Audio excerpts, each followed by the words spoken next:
The government has missed out an opportunity to make life easier. Sir, this government has been a government which has been very pro-corporate. இப்போது புதிய அறிமுகம் ஆச்சி hotel sambar 50 gram ரூபாய் 20 மட்டுமே. Sri Karti Chidambaram. Sir, the Indian rupee against the US dollar today is at 84 rupees 73 paisa. And the growth rate in this last quarter is 5.4%, the lowest in 7 quarters. And inflation is at 6.21%. Whenever inflation is greater than economic growth, and if that continues, it will lead to stagflation. In this backdrop, this government has brought about the Banking Laws Amendment Bill. The Prime Minister, when he was parroting the slogan, what is it called? 400 par. He held a cabinet meeting in March where he said when he comes back to power, he will have a 100-day agenda where they will bring about majestic reforms. I'm sorry to say, sir, if these are the reforms which the government talks about, this is hardly majestic. This is merely tinkering on the margins and are innocuous changes which they have brought about. I will talk about 1 or 2 changes they have brought about and what they have missed out in this bill. They have said now that you can nominate people successively or simultaneously for bank lockers and for deposits. I hope they clarify the rules clearly.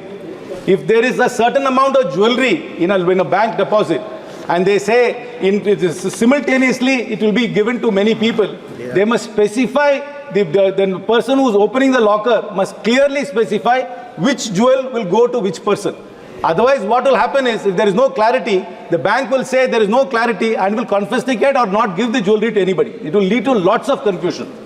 And in successive nomination, what will happen is, if A nominates B, and after B it is X, Y, and Z, for some reason A passes away, and then B also passes away, it is very likely the bank will ask Mr. X to bring the death certificate of B and Mr. A. He might not even know B.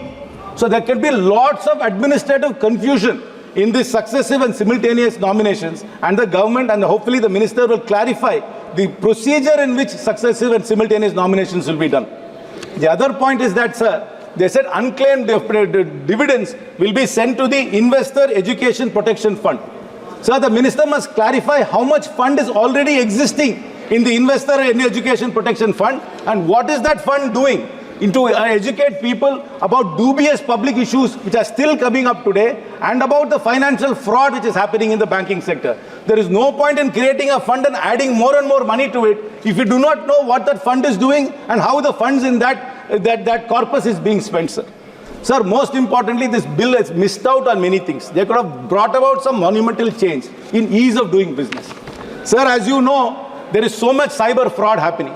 What is the government doing to stop cyber fraud? The government must bring about a clear policy to stop cyber fraud. Sir, the tyranny of KYC is happening. I'm sure, sir, you also have a bank account which is linked to some phone number. I'm sure they are calling you all the time and asking you to update KYC. I think we should stop this tyranny of KYC. When there is nothing changed, your name is not changed, your parents' name has not changed, your address is not changed, nothing has changed, but the bank is calling you millions of times in a year, asking you to update your KYC, and it's a serious harassment. Because they're outsourcing the KYC process to some third-party agency, and that agency has to make these calls to harass you. The government must bring in order to make life easier for the customer, they must simplify and mandate that if there is no change, there is no reason to update your KYC multiple times in a year. Sir, another thing, sir. Like Chitragupta makes accounts of all our activities in this world to Yamadharma, there is this agency called Cibil, which is making a record of all our transactions. If you want to take a car loan, if the finance minister of this country wants to take a house loan, everything depends on the Cibil score. But nobody knows how this Cibil organization works. It's actually a private company. It's a company called TransUnion. This is the company which is rating every one of us our credit based on our credit history, but we do not know whether they are updating our credit history properly. There is no transparency. There is no way for us to appeal. There is a complete asymmetry between the company which is rating us and us. There is no redressal at all, sir. Every time we go tell a bank, I have paid my loan on time, but they will say, no, your Cibil score is bad. When we say we do not know how to approach Cibil, it's fair. In fact, for farmers, while they get a subsidy from the government, when they use the subsidy to repay the loan, Cibil does not update it. If you go for a settlement with an ARC, Cibil does not update it. So there must be greater transparency. The government has missed out an opportunity to make life easier by reforming these things instead of just tinkering in the margins. Sir, this government has been a government which has been very pro-corporate. I will give you list out a list of companies, sir. Please. Karakal Port Private Limited. Please. Korba West Power, SR Power MP, Radius Estates and Developer, Digiport, Aditya Estates. These are all distressed sale of assets which went to a corporate, sir. Instead of focusing on corporates, this government should focus on writing off the student loans, which is only 90,000 crores. They could have easily written off the student loan instead of giving haircuts to corporates and being pro-corporate. Sir, this bill is nothing majestic. It's an innocuous bill. It does nothing to make life easier. It is completely anti-consumer and anti-middle class. This point, bill please. must be withdrawn and a reformist bill must be brought forward. Thank you very much, sir. Shri E.T. Bashir, Muhammad Bashir.